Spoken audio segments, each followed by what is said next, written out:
কল্যাণীর GIS মোড় সংলগ্ন ফোডার ফার্মের সম্মুখে অবস্থিত অতি জাগ্রত হনুমান মন্দিরে সমস্ত অশুভ শক্তির বিনাশকল্পে পুজো দিলেন কাঁচরাপাড়া পৌরসভার পৌরপ্রধান কমল অধিকারী। এই পুজোয় উপস্থিত ছিলেন কাঁচরাপাড়া পৌরসভার পৌরমাতা রাখি শর্মা।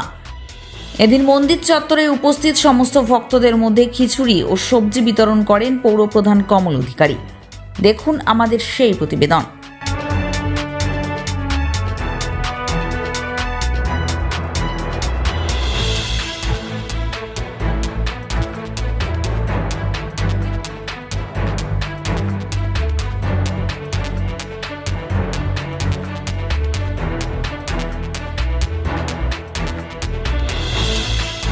এদিন সংবাদ মাধ্যমের মুখোমুখি হয়ে কি জানিয়েছেন পৌরপ্রধান কমল অধিকারী শোনাবো।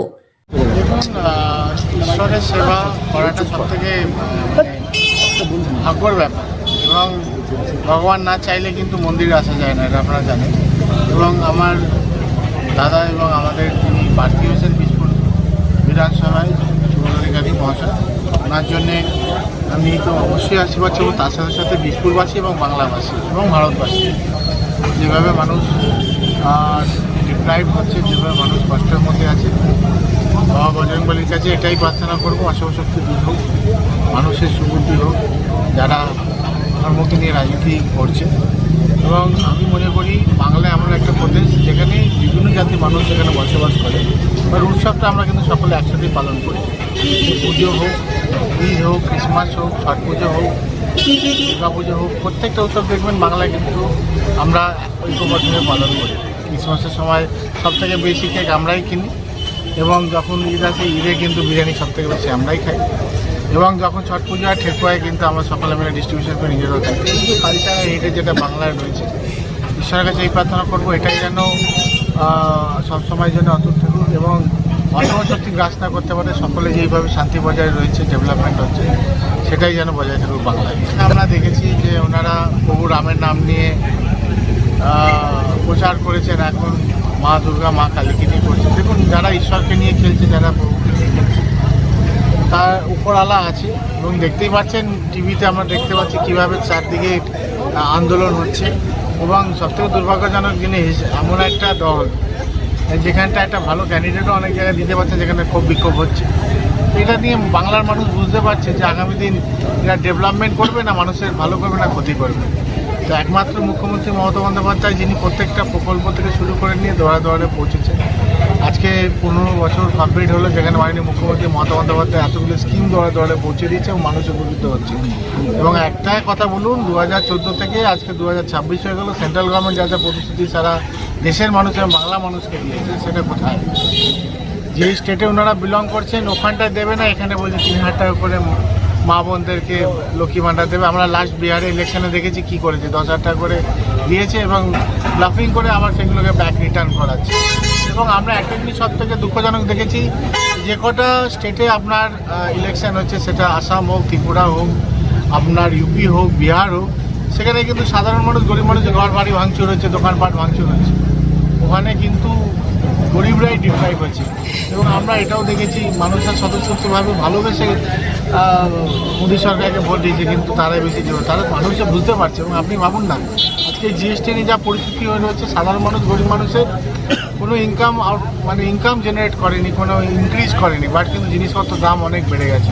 আজকে মাননীয় মুখ্যমন্ত্রী মমতা বন্দ্যোপাধ্যায় স্কিমগুলো না থাকলে আমাদের কাছে কী পরিস্থিতি হয়ে দাঁড়াতো। এবং এক একটা প্রকল্প যখন মাননীয় মুখ্যমন্ত্রী মমতা বন্দ্যোপাধ্যায় লঞ্চ করছে, তখনই তারা কিন্তু ওটাকে নিয়ে কাটক্য করছে। কেন করছে? আরে তারাও তো সেন্ট্রাল গভর্নমেন্টের মধ্যে রয়েছে, তারাও তো মানুষকে এই পরিষেবা দিক। পরিষেবা দিয়ে আমি মনে করি কথা বলাটা দরকার রয়েছে, উইদাউট পরিষেবা ছাড়া তো বলতে পারবেন না। কেন এখানে আপনারা দেখুন যে তাদের কাছে কোনো কিছু নেই বলার, তাদের কাছে ডেভেলপমেন্ট কী হবে, আগামী দিন বাংলা কীভাবে যাবে, কীভাবে ডেভেলপমেন্ট, কিচ্ছু নেই।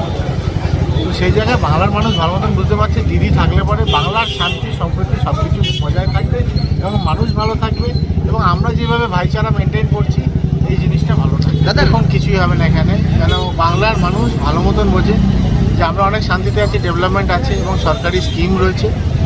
আমাদের যুবক যুবতীদের কোনো 2 কোটি করে যে রিক্রুটমেন্টের কথা বলেছিল, সেই 2 কোটি রিক্রুটমেন্ট এখনও পর্যন্ত হয়নি। আজকে 14 থেকে আজকে 26 যদি হয়ে যায়, তাহলে কতগুলো রিক্রুটমেন্ট হওয়া উচিত ছিল।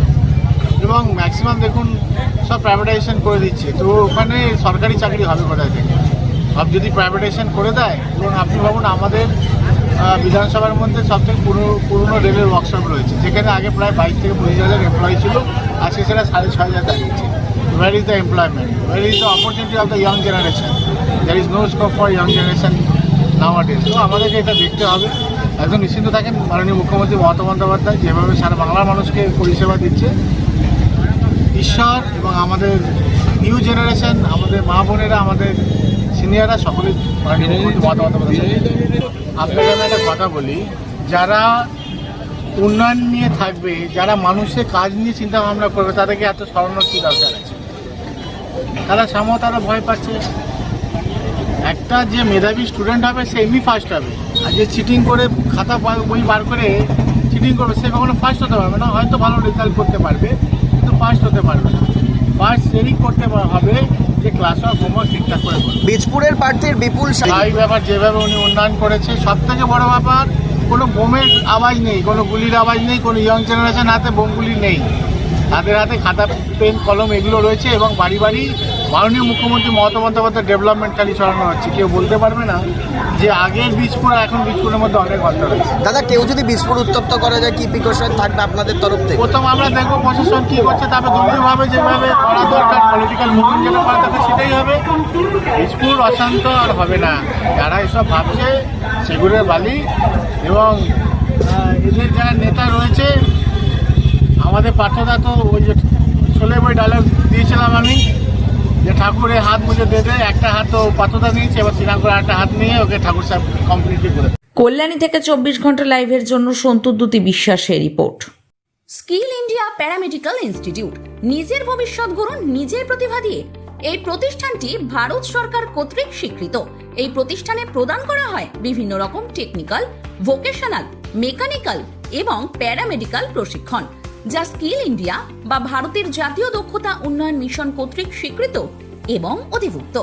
মাত্র 2000 টাকায় করুন ফেলবোটমি টেকনিক্যাল কোর্স, তার সাথে আবার অ্যানাটমি এবং ফিজিওলজি কোর্স করুন একদম নিঃশুল্কে।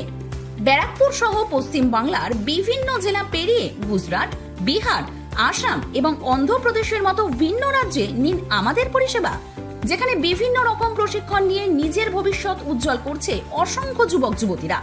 বিশদ জানতে আজই যোগাযোগ করুন স্কিল ইন্ডিয়া প্যারামেডিক্যাল ইনস্টিটিউট, একটি ISO 9001-2015 সার্টিফাইড MSME নিবন্ধিত ডিজিটাল ইন্ডিয়া এবং মেক ইন ইন্ডিয়া নিবন্ধিত প্যারামেডিক্যাল ইনস্টিটিউট।